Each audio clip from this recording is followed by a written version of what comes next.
시간이 되었으므로 다 일어나셔서 찬양하면서 하나님을 예배하겠습니다.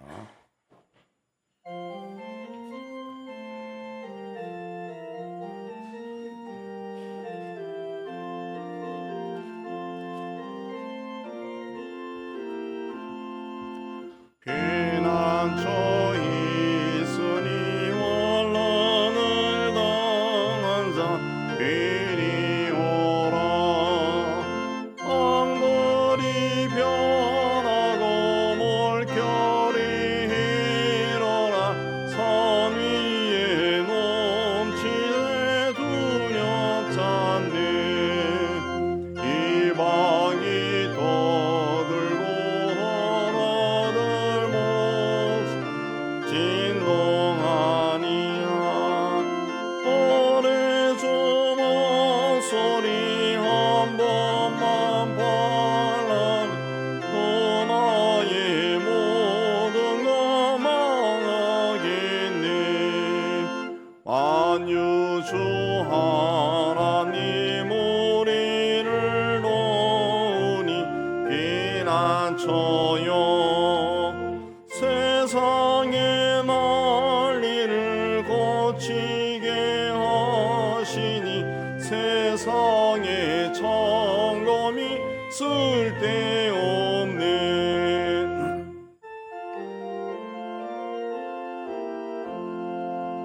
엎으신 하나님 우리를 구하니 할렐루야.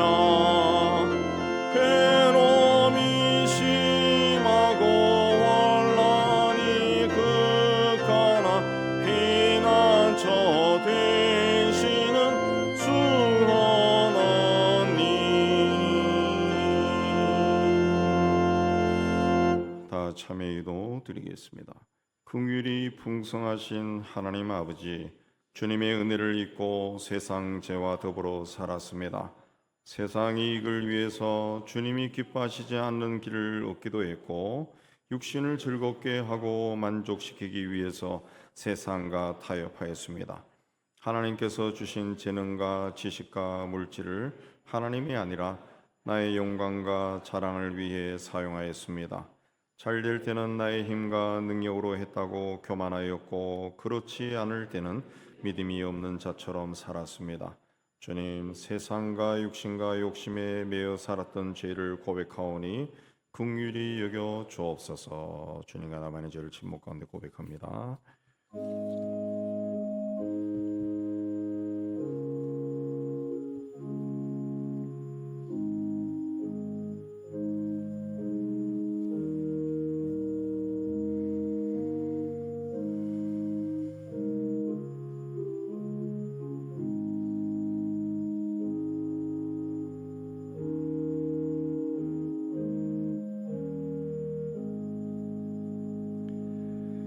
모든 사람이 죄를 범하였음에 하나님의 영광에 이르지 못하더니 그리스도 예수 안에는 속량으로 말미암아 하나님의 은혜로 값없이 의롭다 하심을 얻은 자 되었느니라. 말씀 의지해서 주께서 우리 죄를 사하셨음을 선언합니다. 아멘. 신앙 고백합니다. 전능하사 천지를 만드신 하나님 아버지를 내가 믿사오며 그 외아들 우리 주 예수 그리스도를 믿사오니 이는 성령으로 잉태하사 동정녀 마리아에게 나시고 본디오 빌라도에게 고난을 받으사 십자가에 못 박혀 죽으시고 장사한 지 사흘 만에 죽은 자 가운데서 다시 살아나시며 하늘에 오르사 전능하신 하나님 우편에 앉아 계시다가 저리로서 산자와 죽은 자를 심판하러 오시리라. 성령을 믿사오며 거룩한 공예와 성도가 소리타는 것과 죄를 사하여 주시는 것과 몸이 다해 사는 것과 영원히 사는 것을 믿사옵나이다. 아멘. 우리 앉아 36장 갑니다.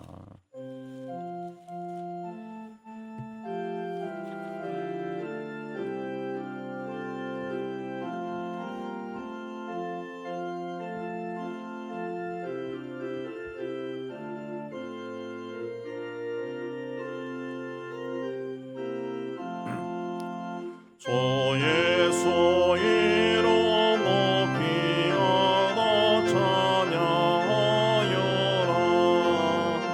음면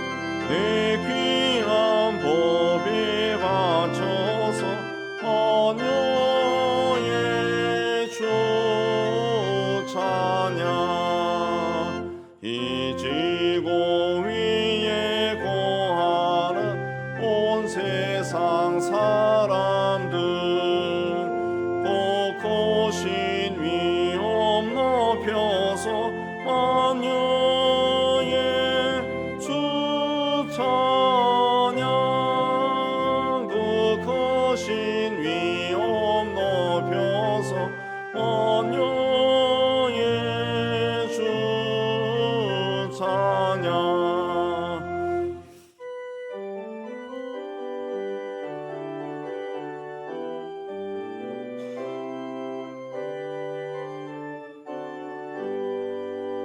주 믿는 성도가 함께 주 앞에 엎드려 무궁한 노래 불러서 만유의 주 찬양 무궁한 노래 불러서 만유의 주 찬양 아멘.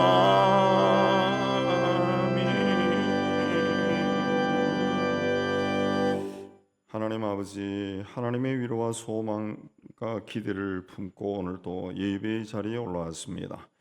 마음과 뜻과 정성을 다하여 드리는 예배를 받아주시고 우리의 기도와 찬양의 귀를 기울여 주시고 말씀으로 위로와 소망을 주옵소서. 이 자리에 임재하신 주께서 우리 심령에 은혜의 담비를 내려주셔서 특별히 병으로 예배의 자리에 올라오지 못한 연약한 성도들을 기억하시고 그들에게 치유와 회복의 복을 허락하여 주옵소서.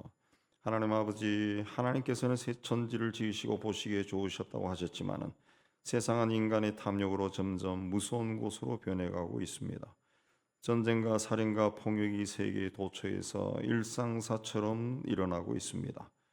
전쟁과 폭력으로 죽고 상처받은 사람들과 그들의 가족들의 슬픔을 돌아보아 주셔서 인간의 죄악된 행동들이 속히 그치고 그 땅에도 주님이 주시는 샬롬이 흐르게 하여 주옵소서. 지진과 산불과 태풍과 가뭄의 소식도 그치지 않고 극지방의 빙하도 녹고 있다는 기후재난의 소식도 그치지 않고 들려옵니다. 이런 일이 일어나거든 머리를 들라고 하신 주의 말씀을 기억하고 세상에서 소유하고 누리는 것에 집착하는 우리의 삶을 돌아보고 다시 오겠다고 약속하신 주의 말씀을 기억하는 저희가 되게 하여 주옵소서. 하나님께서 우리를 축복과 은혜의 통로로 삼기 위해 택하셨다는 것을 깨닫고 이 시대를 살아가는 저희가 되게 하여 주옵소서. 설날 명절에 고향을 오가는 길에 동행하여 주셔서 가고 오는 모든 길이 평강하게 해주시고 가족들이 은혜 가운데 만나 사랑을 나누는 복된 명절이 되게 하여 주옵소서. 사는 동안 우리 모두 건강하게 지내게 하여 주시고 주신 산업이 형통하고 가정이 평강이 넘치도록 은혜 다하여 주옵소서. 우리에게 하나님이 지으신 아름다운 세상에 살게 해주신 은혜 감사하며 우리를 구원하신 예수 그리스도 이름으로 기도하옵나이다. 아멘.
자, 오늘은 설 명절 연휴가 되겠습니다. 그래서 이번 주 새벽 기도는 월요일부터 수요일까지는 하지 않습니다. 그리고 목요일, 금요일 하게 되겠습니다. 그리고 사순절이 이번 주 수요일부터 시작되는데, 그래서 사순절 참회 수요일 예배를 오전이 아니라 공휴일이어서 저녁에 이곳에서 저녁 7시입니다. 늘 7시 반인데 이번에 7시에 드리도록 하겠습니다. 그리고 설날 가족과 함께 드리는 예배 순서지가 현관에 있습니다. 혹 부족하면은 사무실에 오셔서 더 가져가시면 되겠고, 추도 예배로도 사용할 수가 있게 되겠습니다. 다음 주는 사순절 첫 주일로 성찬식이 있게 되겠고요. 그 2부 예배가 끝난 후에는 안수입사 근사를 선임하기 위한 선거가 공동의회가 있습니다. 후보자를 우리 교회 행정장직의회에서 추천했습니다. 그리고 다음 주일에는 아동부와 청년부는 또 겨울 수련회 성경학교가 있습니다. 자, 오늘은 설 연휴로 점심 식사가 준비되지 않습니다. 네, 가족끼리 식사하시고요. 그리고 9번 이 사순절이 다음 주로 되어 있는데 잘못된 겁니다. 이번 주입니다. 그리고 아파트 내에 이제 주차장 차단기가 다 돼 있어가지고 아파트 내에 살자는 사람 들어갈 수 없는데 그 주일마다 이 빌딩 뒤쪽에 있는 주차장에 8대가 설 수 있는데 그 항상 빕니다. 그러니까 혹시 먼 아파트 먼 곳에서 차를 가지고 오신 분은 이 내부로 들어오셔서 뒤 주차장에 세우시면 되겠습니다. 그리고 앞 주차장은 멀리서 오는 교우들을 위해서 비워놓으면 좋겠습니다. 자, 이제 주변에 계신 분들과 한번 인사하겠습니다. 주님의 이름으로 축복합니다. 네, 설날 복 많이 받으십시오. 자, 이제 다 일어나서 찬양하면서 하나님께 봉헌하겠습니다.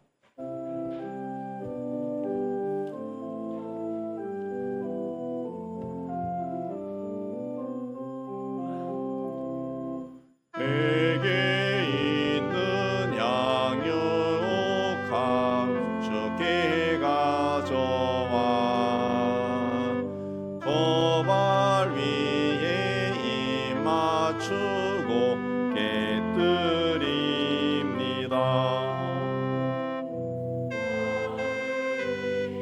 험한 산길 오르신 예수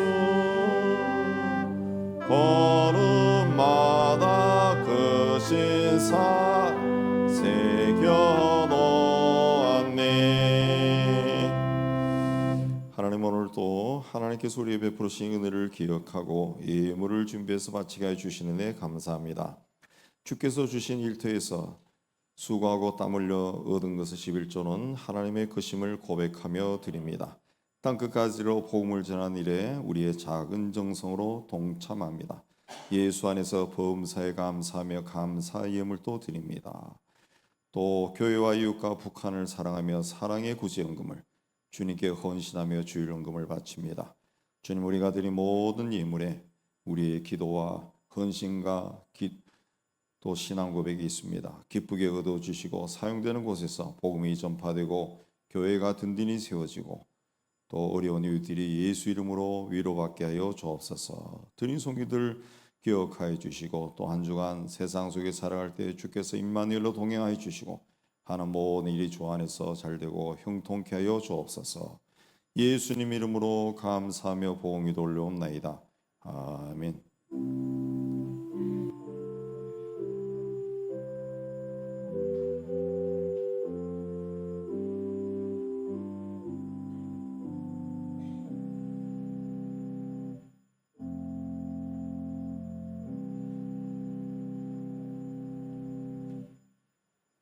자, 오늘 하나님이 주시는 말씀은 신명기와 사도행전 두 곳이 되겠습니다. 신명기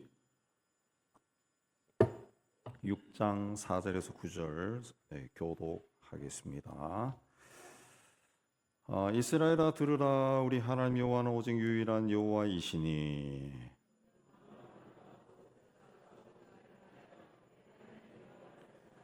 오늘 내가 네게 명하는 이 말씀을 너는 마음에 새기고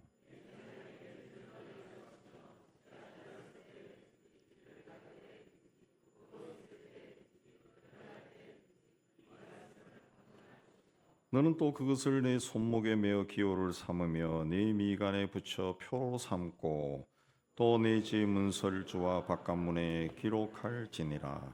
아멘. 사도행전입니다.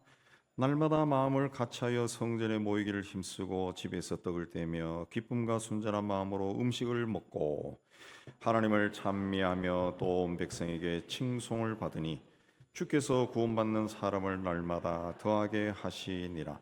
아멘. 기도하겠습니다. 하나님 아버지, 이 시간 말씀을 받기를 원합니다. 전하는 종이나 받는 모든 성도들이 이 자리에 임재하신 성령 하나님의 교통함 가운데 있는 은혜로운 시간이 되게 하여 주옵소서. 함께 말씀을 받고 깨달은 것은 삶 속에 실천하여 하나님의 뜻이 우리의 작은 삶을 통해 이루어지는 은혜를 보게 하여 주옵소서. 예수님 이름으로 기도하옵나이다. 아멘. 자, 인류 역사를 보면은 수많은 문명이 등장했다가 사라지고는 합니다. 교회 역사도 성경에도 등장하지만 아수르 제국, 바벨론 제국, 헬라 제국, 로마 제국, 그리고 중근대에는 대영 제국, 그리고 가깝게는 소비에트 연방, 소련이 또 무너졌습니다. 이런 나라들은 다른 나라가 감히 넘볼 수 없을 정도로 아주 강한 나라들입니다. 그러나 세월이 흘러가면서 다 무너졌습니다. 다 무너졌습니다. 그러나 유대민족은 2000년 동안 나라 없이도 살아남았습니다. 초대교회는 300년 동안 국가적으로 박해를 받았지만 사라지지 않았습니다. 그 힘이 어디서 나왔습니까? 군사력이나 정치력이 뛰어나서도 아닙니다. 건물이 견고하고 요새가 튼튼해서도 아닙니다. 회당 중심의 공동체와 가정을 중심으로 신앙을 전승시키는 구조가 든든히 세워져 있었기 때문에 그렇습니다. 이 사람 인생이라고 하는 것은 그 시간의 흐름에 따라 가지고 아기로 태어나서 성장하여 어른도 되고 또 늙고 또 병들어 죽고, 이게 시간의 흐름에 따라 인생은 흘러갑니다. 그러나 시간만이 사람의 삶을 주장하는 것이 아니라 사람에게 있어서는 이 장소, 공간도 굉장히 중요합니다.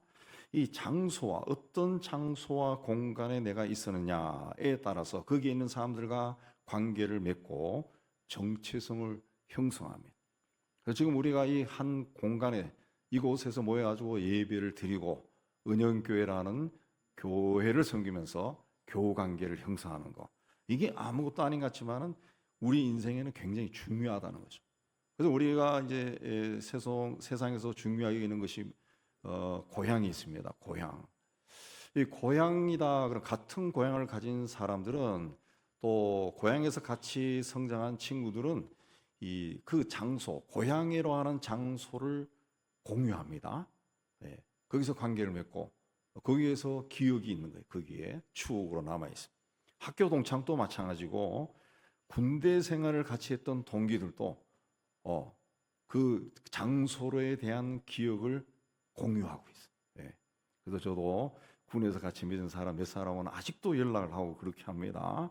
또 회사를 같이 다녔던 사람들도 그 동기간에 아주 몇십 년 동안 끈끈한 정을 나누고 있는 걸 볼 수 있는데, 그 공간 안에서 기억을 공유하기 때문에 그렇습니다. 관계를 맺고 기억을 공유하고 그 공간 안에서 장소를 통해 가지고 정체성이 형성되었다는 거죠. 자, 고대 이스라엘 백성에게 예루살렘이라는 곳은 단순한 도시가 아니었습니다. 하나님을 예배하는 장소고 이스라엘 민족의 공동체의 중심이었고 그들의 역사가 있는 그 공간입니다. 예루살렘 그러면 모든 유대인들이 같은 생각을 가질 정도로 정체성을 형성한 곳이 바로 예루살렘의 장소라는 거죠. 그래서 바벨론에 포로로 끌려갔을 때 시편에 보면은 우리가 바벨론 여러 강변 거기에 앉아서 시온을 기억하며 울었다 그랬습니다. 그 장소를 잃어버렸다라고 하는 것은 그들의 정체성이 무너졌다는 겁니다. 그러니까 슬피 울었다는 거예요. 현대 사회도 마찬가지입니다. 이 코로나가 왔을 때 교회와 학교와 또 직장과 또 음식점과 카페와 우리가 생활하던 모든 곳이 스톱되어 버렸습니다. 폐쇄되어 버렸습니다. 예. 그 장소를 방문할 수가 없게 된 겁니다. 그걸 통해 가지고 이 불편하다. 이게 그 정도가 아니라 그게 몇 년 계속되면서 어떤 일이 일어났습니까? 생활 리듬이 깨져버려. 소속감이 붕괴되어 버렸습니다. 예. 흩어져 버린 겁니다. 그래서 교회만 하더라도 코로나 이후에 출석 인원이 30% 이상이 줄었다 그러죠. 예. 30% 이상이 줄었다는 거죠. 소속감이 없어져 버린 거죠. 그러니까 공간이라고 하는 것, 장소라는 것은 단순한 건물이 아니라 관계를 맺고 질서를 부여하는 그릇이라는 겁니다. 예, 가정도 마찬가지입니다. 가정도 하나의 공간이라는 공간, 장소죠. 같은 집이라 할지라도 따뜻한 말과 기도가 흐르는 집안은 쉼의 장소가 되지만은 서로 판단하고 다투고 냉소가 가득한 집안은 그야말로 불안한 공간이다. 그런 환경에서 자라는 사람도 적지 않아요.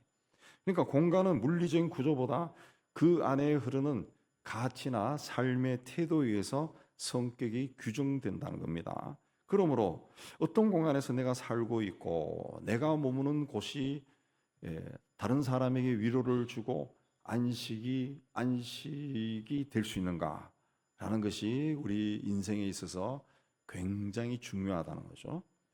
자, 사람은 이렇게 공간, 장소의 영향을 받지만 또한 공간을 만들어가는 존재이기도 합니다. 내가 있는 삶의 자리가 어떠하냐에 따라 가지고 내 삶의 자리에서 만나는 사람들과의 관계가 달라진다는 거죠.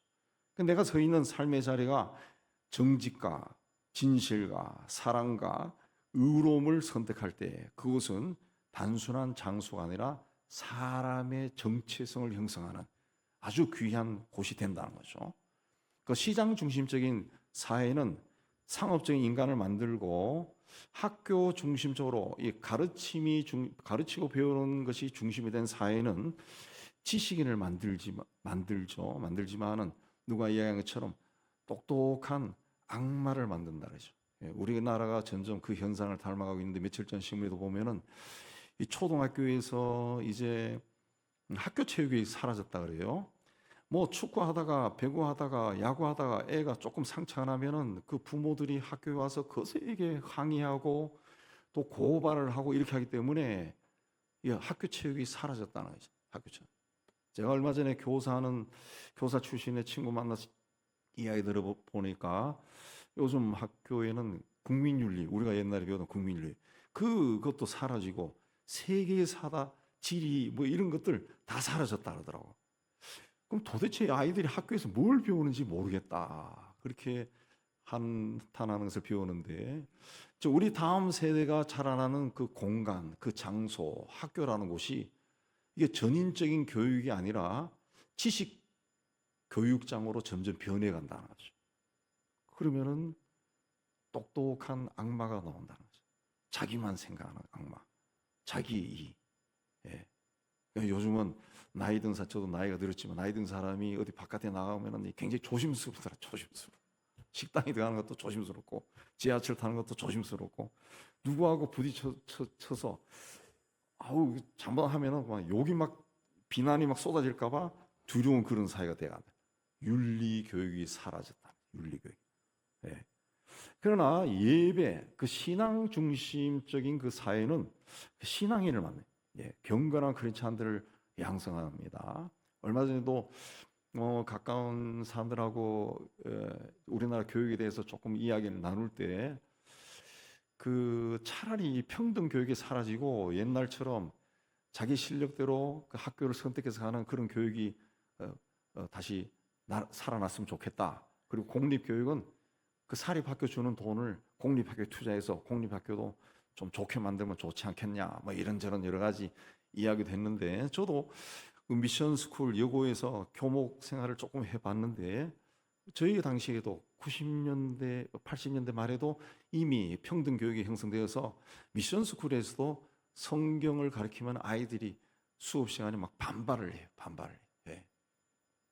오늘 예배 시간이 있어요. 채플이 있어서 채플에 참석 안 하면은 그 성적이 안 나가기 때문에 억지로 참석하지만은 그 반발이 굉장히 심해서 막 그 아이들인데 뭔가 이 성경을 가르치고 기독교 역사를 가르치러 들어갈 때마다 막 바늘반석에 앉는 같은 그런 느낌이 드는데 그게 벌써 몇 년 전인가? 30년, 40년 전. 그러니까 지금은 아마 말도 못할 겁니다. 말도 못하게. 예. 금방 사진 찍어가지고 고발을 해버리니까. 그러니까 이제 신앙 교육 자체도 미션 스쿨이 사라지는데 그러면 미션 스쿨이 왜 필요하냐는 이거죠. 예. 정체성이 사라져 버린 거예요. 정체성이. 사회의 어떤 보이지 않는 사회 중심적으로 흘러가는 어떤 도덕 윤리, 신앙적인 가치 체계에서 나오는 그러한 것들이 사라지니까 사람들이 우리 사회가 극단적인 이기주의에 막 흐르는 거죠. 그런 거죠. 근데 유대인들은 성전과 회당을 통해 민족 정체성을 유지했다. BC 586년 바벨론 느부갓네살 왕이 예루살렘을 함락하고 성전을 불태우고 제사장들을 다 죽이고 성전 기구를 다 약탈하고 백성들을 포로로 잡아갔습니다. 성전을 히브리어로 헤칼이라고 하는데 하나님이 거하시는 곳 이런 뜻입니다. 근데 유대인들에게 성전은 단순한 건물이 아니라 하나님이 계신 곳이에요. 그 민족의 구심점이에요. 그들의 정체성입니다. 근데 그 성전이 무너지고 불타버린 겁니다. 그러면은 이 정체성이 사라진 거예요. 신앙도 무너져야 됩니다. 그런데 그들의 신앙은 무너지지 않았습니다. 왜? 하나님이 건물에 갇혀 있는 분이 아니었기 때문에 그렇습니다. 바벨론의 포로로 끝나간 유대인들은 그곳에 모이는 집이라는 뜻을 가진 시나고게 회당을 세웠습니다. 그곳에서 에스라와 같은 학사들이 율법을 읽고 해석해주고 아이들을 교육하고 공동체의 의사를 결정하고 재판도 하고 민족을 하나로 묶는 그런 역할을 했습니다. 포로 생활에서 돌아와 성전을 재건한 후에도 그 회당의 전통이 남아서 각 지역에 세워진 회당에서 그런 일을 계속 담당했어요. 그래서 성경에 보면 예수님이 또 공생애 동안에 여러 회당을 방문해서 복음을 전파하고 바울 사도도 아시아 지역에 흩어져 있는 회당에서 복음을 전했습니다. 그러나 AD 70년 로마 장군 티투스가 그 예루살렘을 함락시키고 또 헤롯 대왕이 세운 성전을 또 완전히 파괴했습니다. 그 당시 사건을 목격했던 유대 역사가 요세푸스가 예루살렘 함락 당시 110만 명이 살해당했다라고 기록으로 남길 정도로 철저하게 파괴되었습니다. 그리고 로마 제국은 의도적으로 유대인들을 온 세상에 흩어버렸습니다. 예루살렘에서 다 쫓아냈어요. 디아스포라가 일어난 겁니다. 자, 이 성전 시대의 유대교는 짐승을 잡아서 바치는 희생 제사가 핵심이었습니다.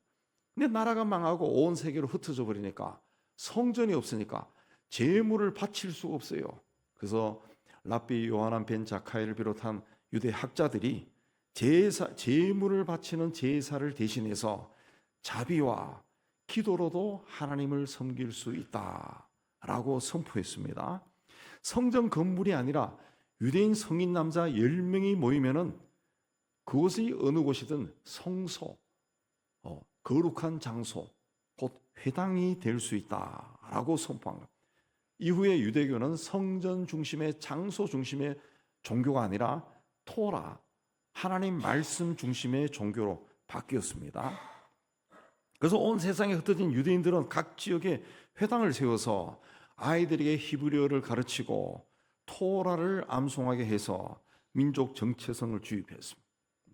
오늘 말씀 신명기 6장 6절에 보면은 내가 네게 명하는 이 말씀을 너는 마음에 새기고 이 뜻은 칼로 돌의 칼로 글을 새기듯이 새기라는 반복해서 칼로 날카롭게 새기면 돌에 새긴 칼로 새긴 글은 이 몇백 년 몇천 년 동안 안 없어지지 않아요.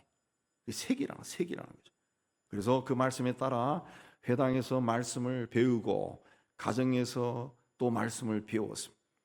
영토는 사라졌지만 유대인들은 이 회당을 통해서 전 세계 어디에 있든지 하나의 정체성을 형성했습니다.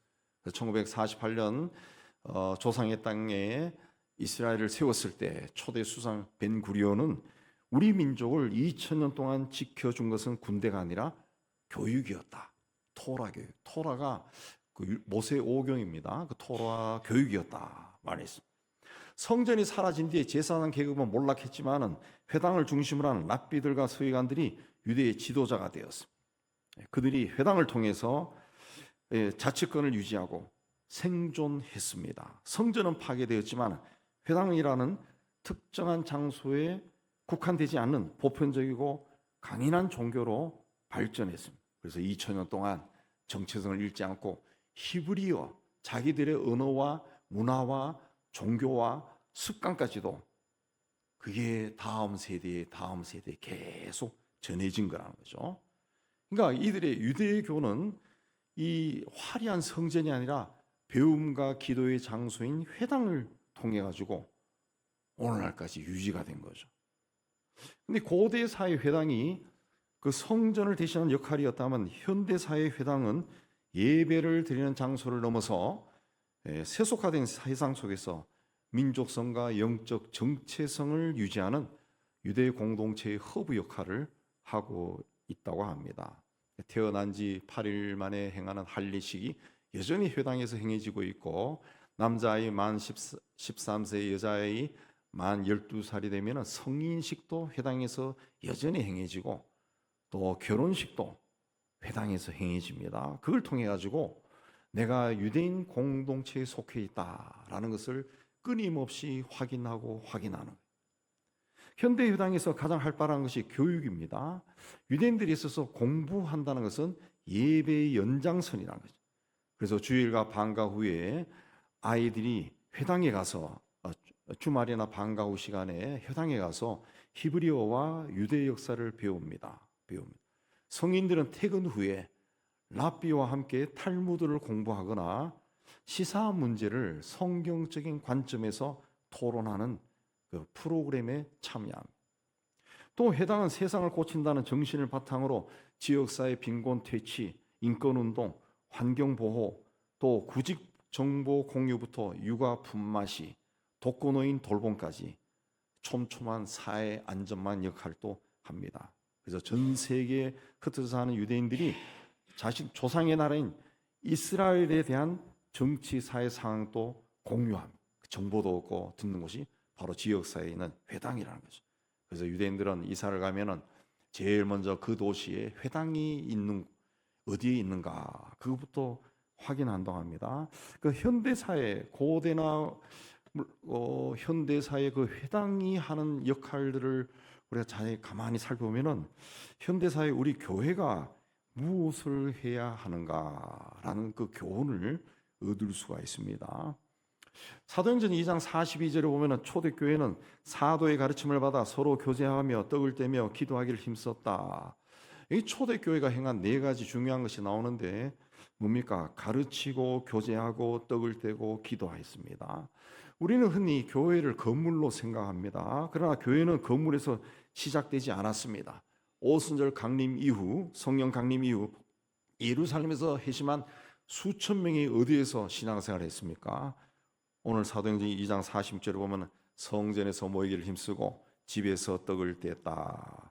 이 집에서라고 하는 단어의 원문을 보면은 각 가정에서 그런 뜻입니다. 그냥 어떤 특정한 집이 아니라 각 가정에서 집에서 그 했다는 거예요. 떡을 뗀다.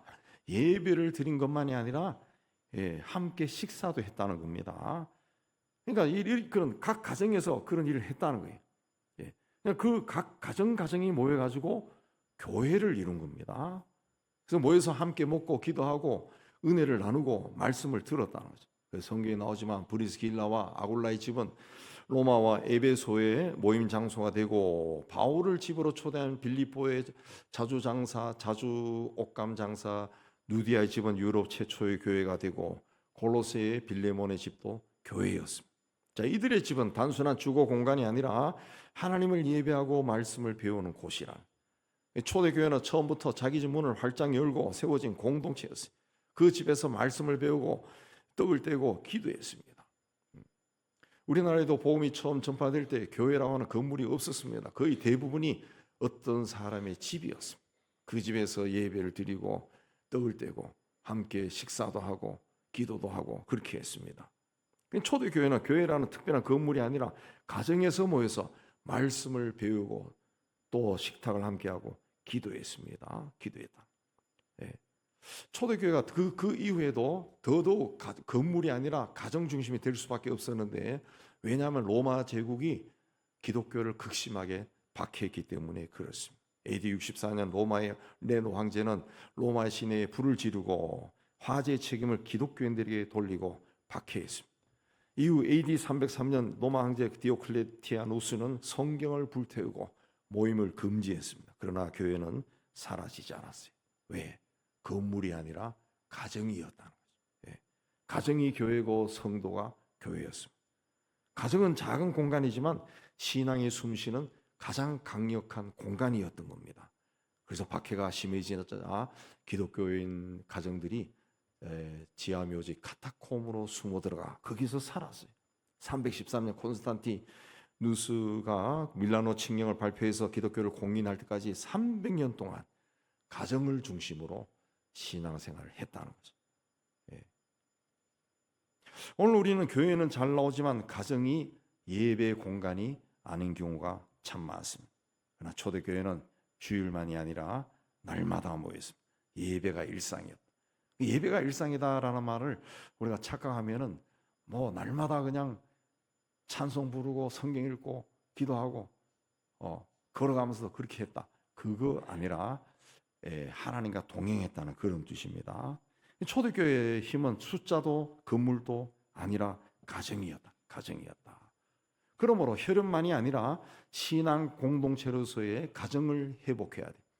신명기 6장 7절에 내 자녀에게 부지런히 가르치며 집에 앉았을 때든지 길을 갈 때든지 누워 있을 때든지 일어날 때든지 이 말씀을 강론할 것이며 그랬습니다. 신앙은 절대로 주일 예배 한 번 드리는 것으로 유지되지 않습니다. 절대로 유지되지 않습니다. 신앙이 성장하고 성숙해지기 위해서는 날마다 성경 읽고 주님과 동행해야 돼요. 세상에서 일어난 일을 그냥 뉴스 보면서 그런 일이 일어났네, 그것이 아니라 하나님이 이걸 통해 우리에게 뭘 말씀하는가 생각해야 된다. 생각해야 돼. 그런데 우리나라는 교회를 중심으로 신앙생활을 강조했어요. 그래서 성도들이 교회는 열심히 다니지만 가정에서 신앙생활은 잘 하지 않습니다. 그래서 가정에서 나홀로 크리스찬들도 적지 않습니다. 그러나 유대인은 회당과 가정을 연결하고 초대교회는 예배와 식탁을 연결했습니다. 회당에서 배운 말씀이 가정에서 실천되었습니다. 성전에서도 집에서도 신앙이 중심에 있었습니다. 그러나 오늘 우리는 교회와 가정이 분리되었습니다. 교회와 세상이 분리되어 있습니다. 주일 신앙은 있지만 식탁 신앙은 없습니다. 세상 신앙은 없습니다. 그러나 신앙은 거대하고 화려한 성전이나 예배당에서가 아니라 매일의 삶이 흐르는 식탁과 거실에서 완성되는 겁니다. 유대인들은 2000년의 디아스포라 속에서도 민족 혼을 지켰는데 그 핵심은 신명기 6장 4절에서 9절 쉐마 말씀을 가정에서도 실천했다는 거죠. 유대인 가정의 샤밧 안식일 식탁은 지금도 행해지는데 그 이스라엘에 유학한 그 친구나 또 이스라엘 선교사에서 그쪽에서 활동했던 사람들 이야기 들어보면은 유대인들은 지금도 안식일 식탁을 지킨다는 거죠. 안식일 식탁. 우리로 의하면 금요일 저녁에 그러면은 그 멀리 떨어져 사는 그 자녀들 뭐 부모들이 다 아버지 어머니 집으로 모여든다는 겁니다. 우리는 이 설 명절 때 아마 그 고향으로 가는 분들이 있을 겁니다. 근데 유대인들은 금요일 저녁에 모인다. 2시간, 3시간 운전해서도 온다는 거예요. 그게 샤밧 식탁인데 안식 식탁입니다. 그러면 그 저녁에 아버지가 자녀들의 머리에 손을 얹고 축복기도 하고 어머니는 촛불을 켜고 평화를 기원합니다. 주님의 샬롬이 우리 집안에 임하도록 기원하는 거예요. 그때 아이들은 그 교리 교육이 아니라 부모로부터 따뜻한 손길을 맛보고 부모가 준비한 음식을 먹고 그리고 부모들과 신앙적인 대화를 하는 거기서 하나님을 경험하는 거예요. 제가 오래전에 코로나 전에 우리 교회에서 한번 성지 갔을 때 아마 가신 분들은 경험했을 거예요. 마침 그날이 안식일이어서 식당이 다 문을 닫아 식사할 수가 없었는데 한 식당이 그 문을 열어줘서 들어갔어요. 호텔이었을 같은데. 근데 한쪽에서 그 유대인들이 모여서 안식일 모임을 가지더라. 그래서 우리는 덕분에 그들의 안식일 식탁에 올라온 음식을 먹을 수가 있었는데 되게 맛있더라고요. 다시 먹었으면 좋겠다 할 정도로 아주 희귀한 경험했어요. 이렇게 칸막이를 치고 이쪽에서는 유대 랍비들이 한 50여 명 그 유대인 가족들과 함께 사밧 식탁을 나누는 예식을 하고 하는 걸 봤어요. 봤어요. 굉장히 중요하다는 거예요. 그게 그들에게는 그게 1년이 아니라 2000년 동안 내려온 전통이라는 거예요. 1927년 헝가리에서 태어난 유대인 심리학자 에디트 에바 에거는 17살 되던 1944년 나치에 체포되어 아우슈비츠로 보내집니다. 1945년 5월 오스트리아 군수 키르켄 수용소에서 해방된 그녀는 미국으로 이주해서 트라우마 치료를 하는 심리학자가 됩니다. 이 사람이 2017년에 출간한 더 초이스라는 책에서 수용소에서 그 속독한 수용소에서 내가 견뎌낼 수 있었던 것은 안식일 식탁과 어머니의 기도에 대한 기억 때문이었다. 그런 고백을 했습니다. 그녀의 가족은 강제 수용소로 보내지기 전에 매주 안식일 저녁 촛불을 켜고 토라를 읽었는데 가정에서 그 기억이 혹독한 수용소 생활을 이기게 해준 원동력이었다. 고백했습니다. 17세기 청교도들은 가정을 작은 교회라고 불렀습니다. 가정의 신앙 교육이 무너지면 교회와 국가의 도덕성도 무너진다고 믿었습니다. 그들은 가정에서 성경 구절을 짧게 낭독하고 찬송하고 가족들을 위해 중보 기도했습니다. 그런 환경에서 자란 자녀들이 부모가 하나님 앞에 무릎 꿇는 그런 모습을 보고 하나님을 경외하는 법을 배운다는 거죠. 이들이 나가서 사회에 나가서 정직하고 성실한 시민으로 살아나가는 도덕적 나침반이 되었어요. 그래서 미국이 오늘날 세계 정치 경제 질서에 이상한 대통령 때문에 이상한 일도 많이 일어나지만은 그들의 근본 바닥에 흐르는 도덕 윤리가는 바로 이 청교도 정신이죠.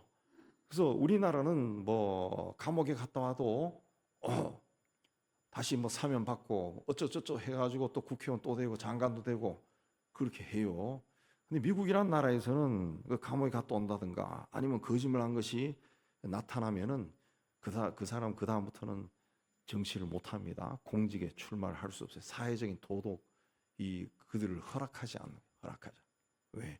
몇백 년 동안 그들 밑바탕에는 청교도들의 도덕성이 흐르고 있다는 거죠. 중국이 1949년 공산화 이후 교회가 해체되었지만 해체되고 1960년에서 1970년 10년 동안 문화 대혁명 기간에 교회는 더 철저하게 파괴되었지만 나중에 등소평의 개혁 운동이 일어나면서 이 파악해내니까 기독교인이 7천만 명이 남아 있었다는 거죠. 그게 지금 1억 5천이 되었다고 하는데 그게 왜 그래 되느냐? 다 가정교회라는 가정교회. 가정에서 신앙을 지켰다는 거죠. 우리가 믿으면은 혹 옆에 있는 가정이 또 있고 또 이 세월이 흘러가면 자식들이 늘어날 거 아니에요. 그럼 모여가지고 예배를 드렸다. 가정에서 예배를 드렸다. 그 신앙은 사라지지 않았다. 사라지지 않았다. 오늘날 미디어가 발달하고 세속적인 가치관이 쏟아집니다. 이 가정신앙이 굉장히 중요합니다. 얼마 전에도 제가 이야기를 들었는데 요새 고등학생, 중고등학교에서 심지어 청년들도 교회 다닌다 그러면은 꼰대 취급을 받는다 그래요. 이상한 사람으로. 그만큼 교회에 대한 이미지가 많이 떨어졌습니다. 떨어지고 그렇게 되었는데 자, 이런 시대일수록 가정에서 신앙을 지키는 것이 굉장히 중요하다는 거죠. 굉장히 중요하다. 또 교육 관계에 있는 사람하고 대화를 나누면서 그게 사실인지 모르겠는데 우리나라에 오래전부터 국민윤리, 도덕윤리를 가르치는 과목이 사라졌고 세계사 지리가 없다. 그 말을 들었어요. 그래서 아니 그럼 어떻게 세계의 역사 흐름을 어떻게 보나? 그런 게 다 사라지고, 또 며칠 전 신문에도 요즘 초등학교에서는 체육 시간이 사라진다는 거죠. 왜 사라지냐? 뭐 축구나 야구나 뭘 하다가 애가 조그만 생채기만 나도 엄마들이 득달같이 학교를 쫓아오든가 아니면 막 전화를 하고 해서 막 악담을 퍼붓고 막 고발을 하고 하니까 교사들이 그걸 안 한다. 예. 학교를 왜 보내는지 모르겠어요. 홈스쿨 하지. 예. 애들은 자라면서 코피도 터져보고, 저 돌에 맞아가지고 이제 우린 어린이실 다 그랬잖아요. 코피 터지고 돌 던지기 하다가 머리 맞아가지고 주먹만 혹이 생기고 무릎도 까지고 뭐 그렇게 사는 거지. 그렇게 해가지고 요리 해가지고 살아나가지고 나중에 어른이 되어서 뭘 하려고 하는지 모르겠어요. 몰라요. 그렇게 해서는 안 된다는 거죠. 안 된다는 거죠. 예. 아이들을 제대로 세우기 없다는 거죠. 일주일에 교회 학교 하루도 아니죠. 1시간 가지고는 아이들의 신앙을 성장시키기 어렵다는 거죠. 미국의 한 기독교 교육학자의 연구에 따르면 부모와 정기적으로 신앙적인 대화를 나누고 식사할 때 기도하는 가정이 아이들이 성인이 된 후에도 자신의 신앙을 유지할 확률이 그렇지 않은 사람보다 훨씬 높답니다. 잠들기 전에 부모가 아이와 함께 하루를 돌아보면서 간단하게 드리는 그 감사 기도가 아이들은 평생 기억한다고 합니다. 부모의 삶이 아이의 성경입니다. 가정신앙의 본질은 부모가 완벽한 신학자가 되는 것이 아니라 본보기가 되는 겁니다. 아이들은 부모의 입술에서 나오는 설교보다 부모가 고난을 만났을 때 어떻게 하나님 앞에 서고 하나님 앞에 기도하는지, 또 이웃을 어떻게 사랑하고 섬기는지 보면서 하나님을 만난다. 이 가정이 신앙을 전수하는 가장 안전한 통로라는 겁니다. 그래서 우리의 가정에서 이 신앙적인 주제로 대화를 할 때 그 가정이 건강하게 세워진다. 회당과 교회와 가정이 연결될 때 다음 세대가 세워집니다. 건물이 교회를 지키는 것이 아니라 가정이 교회를 지킵니다. 가정은 기억을 남깁니다. 기억은 정체성을 만들고, 가정이 무너지지 않으면 신앙이 이어집니다. 교회는 신앙 지식을 전하는 곳이 아니라 그 지식이 실천돼야 되는데, 그 실천되는 곳이 바로 가정이라는 거죠. 가정이라는 거죠. 이제 그 설날이 되면은 이제 가족들이 이리저리 해서 어쨌든 뭐 자녀 손들은 한 자리에 모여가지고 한 끼 식사라도 함께 하겠죠. 저희 오래전에 돌아가신 할아버지, 제가 어린 시절에 우리 할아버지 생신이 그 희한하게도 음력 1월 1일이에요. 그 설날이 할아버지 생신이야. 그래서 저희 할아버지가 연세 많고 그럴 때는 어쨌든 일가 친척 중에서는 제일 어른이 돼가지고 그 세배하러 겸사겸사 세배하러 오는 손님들이 참 많았어요. 그 친척들도 바쁜 친척은 하루 전에 와서라도 그 하룻밤 자고 그 다음 설날 아침 일찍 가더라도 거의 대부분이 왔어요. 그래서 설날이 되면은 음식이 그야말로 어마무시하게 준비가 됩니다. 동네 아줌마 친척들까지 와서 부엌에서 막 엄청나게 준비를 많이 했어요. 또 농사를 할아버지가 가지고 먹을 것은 있어서 옛날에 가난한 시절에도 그러니까 설날이 되면은 그냥 먹을 거 천지예요. 막 생전에 보도 못한 음식들이 막 나옵니다. 그냥 막 나옵니다. 막 먹는 거예요. 요새 설날에 못 먹어가지고 먹으러 가는 사람은 아무도 없을 거예요. 우리는 그야말로 농담 삼아 세종대왕이 먹던 음식보다 더 잘 먹고 산다 요새. 나폴레옹 황제가 먹던 음식보다 더 맛있는 거 먹고 살아요.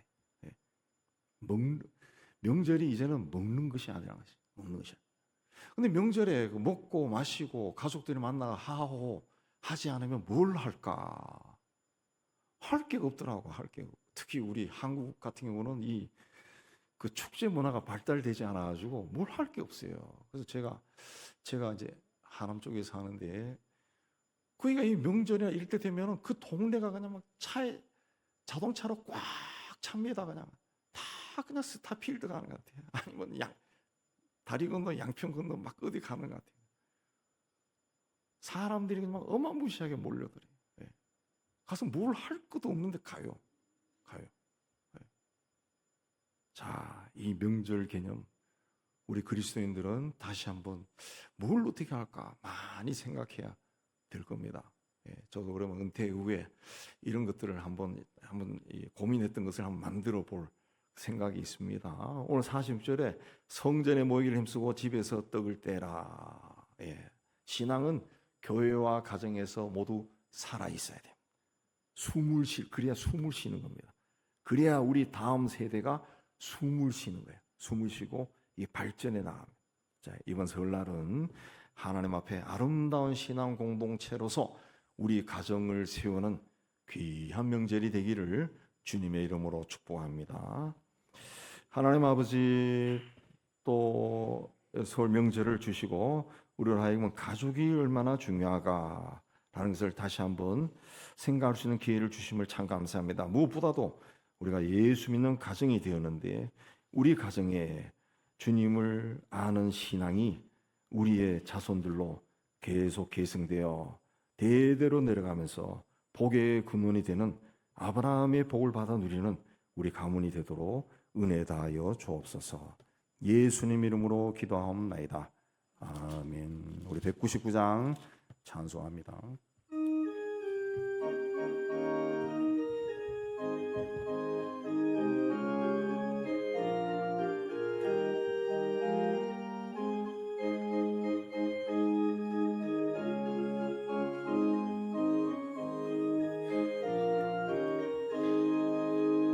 나의 사랑하는 죄 비록 헤어졌으나 어머니의 무릎 위에 앉아서 재미있게 듣던 말 그때 일을 지금도 내가 잊지 않고 기억합니다. 귀하고 귀하다 우리 어머니가 들려주시던 재미있게 듣던 말이 책 중에 있으니 이 성경 심히 사랑합니다. 옛날 용맹스럽던 다니엘의 경험과 유대 임금 다윗 왕의 역사와 주의 선지 엘리야 바람 타고 하늘에 올라가던 일을 기억합니다. 귀하고 귀하다 우리 어머니가 들려주시던 재미있게 듣던 말이 책 중에 있으니 이 성경 심히 사랑합니다. 예수 세상 계실 때 많은 고난 당하고 십자가에 달려 죽임 당하니 어머니가 읽으며 눈물 많이 흘린 것 지금까지 내가 기억합니다. 귀하고 귀하다 우리 어머니가 들려주시던 재미있게 듣던 말이 책 중에 있으니 이 성경 심히 사랑합니다.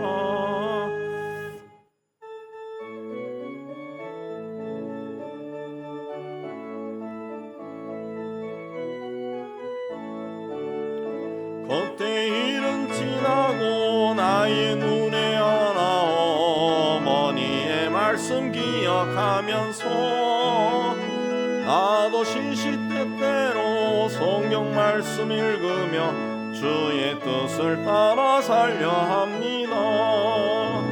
귀하고 귀하다 우리 어머니가 들려주시던 재미있게 듣던 말이 책 중에 있으니 이 성경 심히 사랑합니다. 예배당 떠나기 전에 받은 말씀 생각하며 하나님께 헌신하겠습니다. 하나님 아버지, 오늘도 이곳에 올라와 하나님을 예배하고 기도와 찬송 드리고 말씀을 받고 세상 속으로 들어갑니다. 우리 하나님 함께 해주셔서 하나님 세상 속에서도 이제 말씀으로 세상을 변화시켜 나가는 저희가 되기도 하셨고, 교회에서만이 아니라 세상과 가정에서도 하나님의 사람으로 살아갈 수 있는 성숙한 믿음의 삶을 살도록 인도하여 주시옵소서. 모든 것을 주님께 다합니다. 예수님을 기도합니다. 세상을 향해 희망을 선포합니다. 시작. 하나님의 희망을 보리라.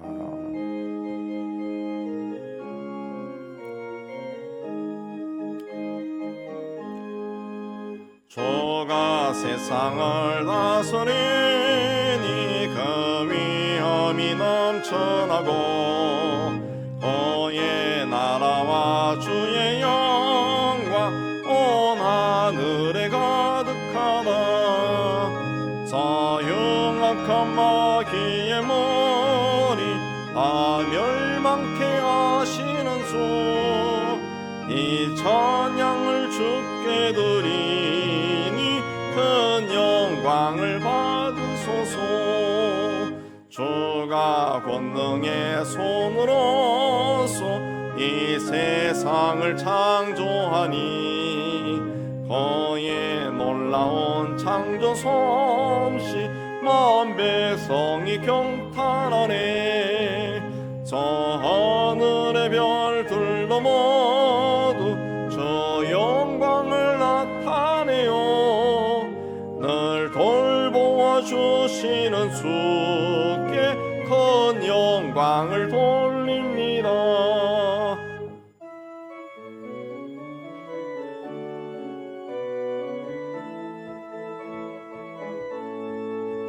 주가 세상의 피조물을 인간에게 다 맡기고 순종하라는 말씀으로 그 권위를 주셨도다. 온 땅 위에 주님의 위엄 널 넘치며 가득하니 그 나라와 주님의 영광 온 천하에 찬란하다. 여호와는 내게 복을 주시고 오늘을 지키시기를 원하며 여호와는 그 얼굴을 내게 비추사 은혜 베푸시기를 원하며 여호와는 그 얼굴을 내게로 행하여 드사 평강 주시기를 원하노라.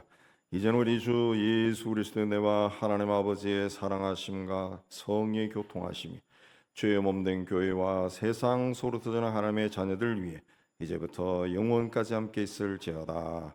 아멘.